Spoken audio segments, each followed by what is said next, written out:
Today I'm doing a DIY curl cut, thanks by Mell's Universe haircut tutorial. Wish me luck! So first thing she said to do is make sure your hair is parted where you're normally gonna wear it. If you have a less consistent curl pattern, you should cut your hair dry.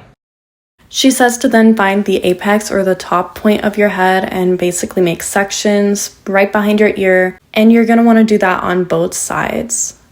And check that it's even. In that section, make a triangle section, braid the bottom half, put it away, and take that triangle section out and use your bangs as a guide for where to cut.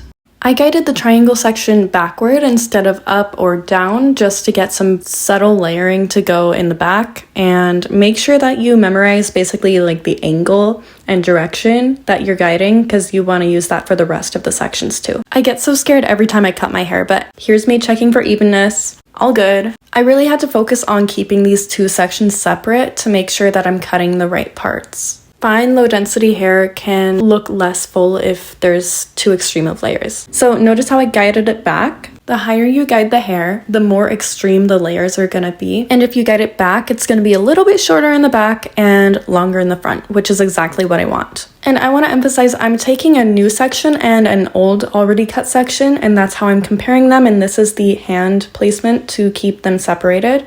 And then I'm just cutting the new section that hasn't been cut yet. And it's super important to keep track of your sections on what you've cut, what you haven't, what you can add as a guide, and what you can't. Throughout this video, I'm using a rat tail comb, which I think is a weird name, but whatever. Rat tail comb to make my sections, and then I'm using either the comb section of that or a brush made for detangling wet curly hair to keep my sections smooth and make sure I'm cutting the right amount of hair for a layer. At this point, I started using one of these clips to make sure that my hair stayed in its sections because I kept getting them confused. And here's another thing you need to have. Make sure your scissors are professional grade. I got some from Ulta a couple years back, and turns out they're actually horrible quality and can cause more split ends. So if you want to know where I got the scissors I'm using in this video, which are very good, I'll put it in the description below. It is a commission link, and Mains by Mell actually recommended it. I think it's the highest rated one on Amazon with like 40,000 reviews. Now I'm basically at the face framing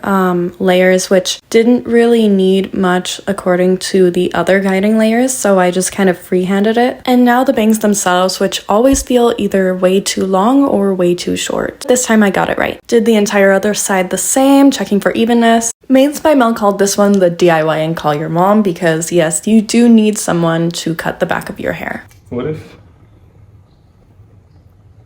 I destroy your TikTok? What if I just accidentally end your TikTok career? And, and then it's all my fault. He did a fine job. It was like a lot bit shorter than the top layer, but like honestly I needed it, so I just brushed each section back and fixed it up. She said to get like the corners, so that's what I did. Make sure to brush it smooth so that way you're not cutting weird layers. And here's the completed look. Hit subscribe if you want to see more curly hair tips and tutorials.